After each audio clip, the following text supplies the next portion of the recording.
Brock Lesnar is officially retired. Roman Reigns is defending the title against potentially El Grande Americano on Raw. Welcome to a Lattes Vision, episode 28. Let's get into it. Brock Lesnar, after faking his retirement at WrestleMania and losing to Obafemi at SummerSlam inside of Hell in a Cell, has officially called it quits. Far and away the greatest combat sports athlete of all time. And I'm so glad that I was able to witness Brock Lesnar's final match, and it was one hell of a run, and I wish Brock the best in his retirement. At the end of Raw this past Monday, Rey Mysterio, the general manager of AAA, walked up to Roman Reigns and said, "Let me run something by ya." Everybody was speculating what it is or what it could be, and a day or two later, it was revealed that there's going to be a tournament in AAA, and the winner will face Roman Reigns for the World Heavyweight Championship on Raw, September 14th, 2026 in Mexico City. This is unbelievably awesome, and there are a lot of amazing names that could face Roman Reigns. You could potentially have Rey Mysterio himself. You could have Penta. You could have El Grande Americano, who is currently reportedly who he's expected to face. And yeah, we all know Roman Reigns is going to win, but I mean, he could have a match against like any luchador, and it would be absolutely incredible. And this would be absolutely huge for someone like El Grande Americano, wrestling the top guy in all of WWE, the top guy in AAA versus the top guy in WWE. It would elevate him so much, and it would just be awesome.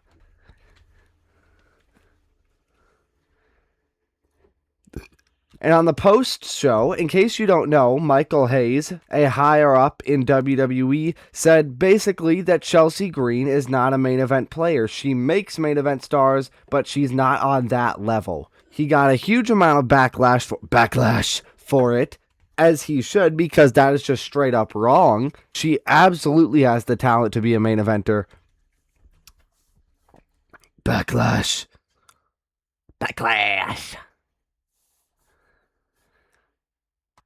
Not gonna lie, I didn't even realize I didn't pause the recording. You know what? We're gonna leave it in. Backlash. But Chelsea Green, to take a shot back at Michael Hayes on the SummerSlam post-show after she won the WWE Women's Championship, said, "I'm going to dedicate this title win to Michael Hayes." Absolutely loved it. I think a lot of fans did too, and I'm very glad she took this shot back at him because he deserved it. But now, a couple days later, she says, quote, "At the end of the day, what he said was the truth, and the truth in that moment. It was his truth. It was Creative's truth. It might have been Triple H's truth. I don't know. I'm totally glad he said it. No regrets." And this seems extremely weird coming from Chelsea Green, especially since she doesn't seem like the type to kiss ass to get to the top. And she was pissed when Michael Hayes commented this, at least seemingly, and then taking a shot and then kind of taking it back just a couple days later. I think the only possible solution here, I'm about 90% sure that WWE and or TKO made her say this to try to make Michael Hayes not look so bad. So if WWE did do that, fuck you, own up to your mistakes. And if Chelsea Green did genuinely mean that, well, I strongly disagree, but you do you, girl boss. WWE reportedly had has significant interest in turning the Royal Rumble into a 2-night event. Now, on paper, this seems good because we just get more wrestling, right? We get more of the thing we love.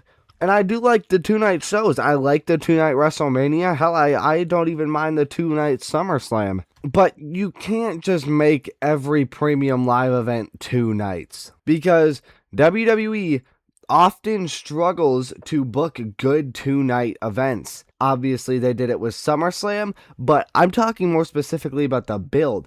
It's really tough for them sometimes to build to 2-night events. WrestleMania 40 knocked it out of the park. SummerSlam 2025, WrestleMania 42, not very good. SummerSlam, not very good.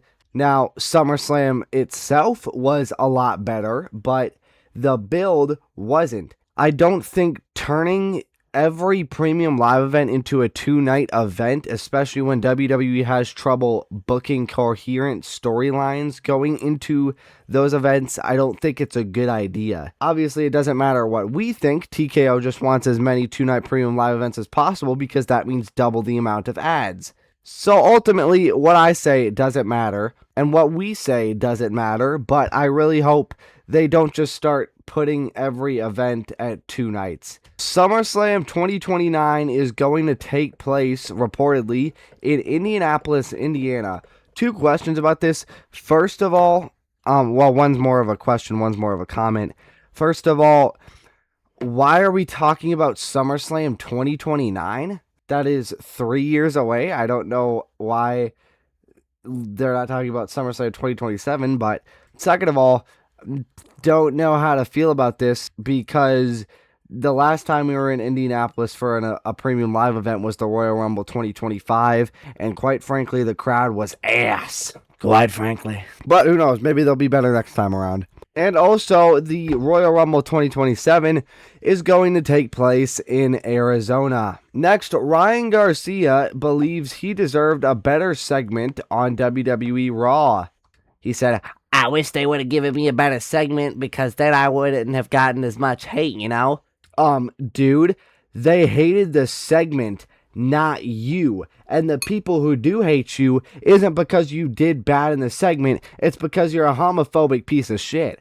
You don't deserve any fucking spotlight on Monday Night Raw, if we're being honest. You don't deserve diddly dick. So the ego, the audacity to say something like this after they let you be on their show, even with all this absolute bullshit that you spew out on Twitter, you should be grateful that you got anything. How about instead of taking your time whining about this, you go get some therapy so you're not so goddamn homophobic. TKO President Mark Shapiro reveals TKO's 2 biggest priorities. Number 1, improving the fan experience. Number 2, increasing profitability. Biggest lie I've ever heard. Luckily for you guys, since I'm the best YouTuber, I corrected this for you. Here's a more accurate representation. Money, and number 2, more money. Don't let TKO try to make you think that they care about your experience as a fan.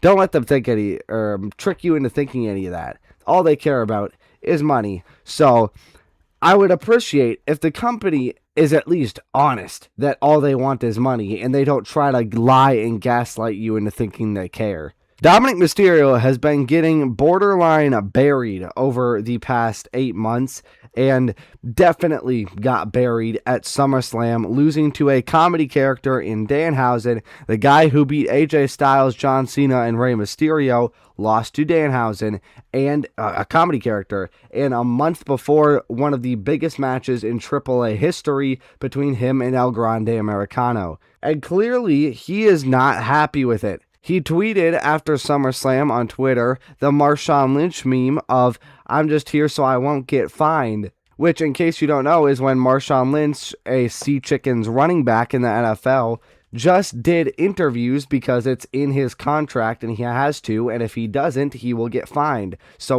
when somebody asked him a question, he would just say, "I'm just here so I don't get fined." And Dom tweeting this is obviously implying that he's only doing this because he has to, and he wants to be doing better stuff, justifiably so this guy could be a future cornerstone of the WWE, and he is losing to Danhausen. A Roxanne Perez push might be on the horizon, with her being one of the only people in the Judgment Day without a title. And honestly, this is good. This should have happened months ago when she got called up, but better late than never, I guess. I really hope she does get pushed because she is so unbelievably talented and is being so unbelievably wasted, taking loss after loss. I believe the last time she got a singles win was in November of 2025. That is 9 months ago. That's an entire pregnancy that she's gone without winning. She has just been so underutilized her entire time she's been on the main roster, and I really do hope this push is on the horizon. Brie Bella! Bella suffered a broken scapula.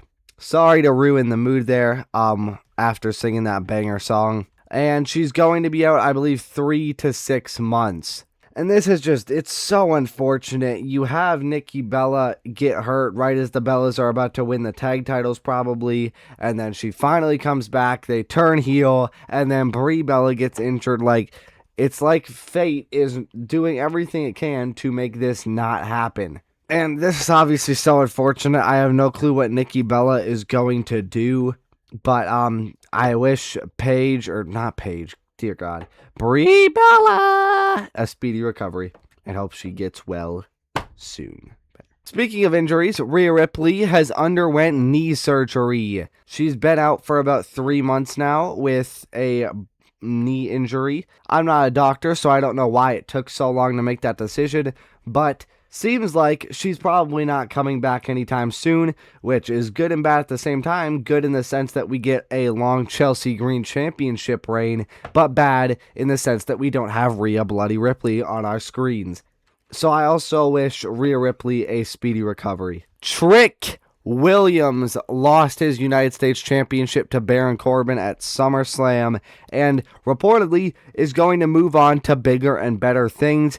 And I am so glad that that's happening, as long as it does not mean him winning the Money in the Bank briefcase instead of LA Knight. Yeah. Speaking of the megastar, LA Knight.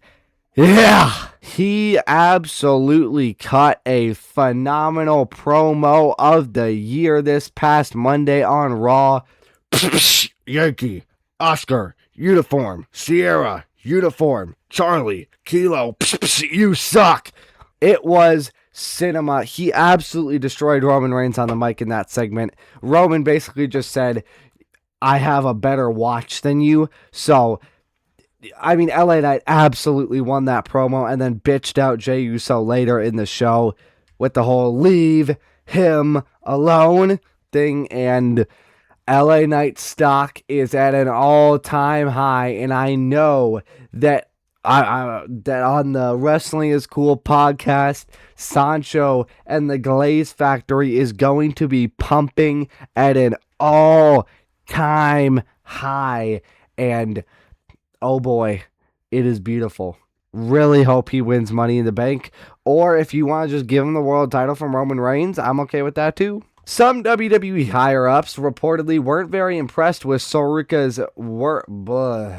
They weren't very impressed with what they've seen from Soruka's in-ring work. And somebody in the comments of this post said, well, I would like them to know that we have not been impressed. Her shitty booking, and that is the most accurate thing that you possibly could have said. Second of all, have we been watching the same Soruka?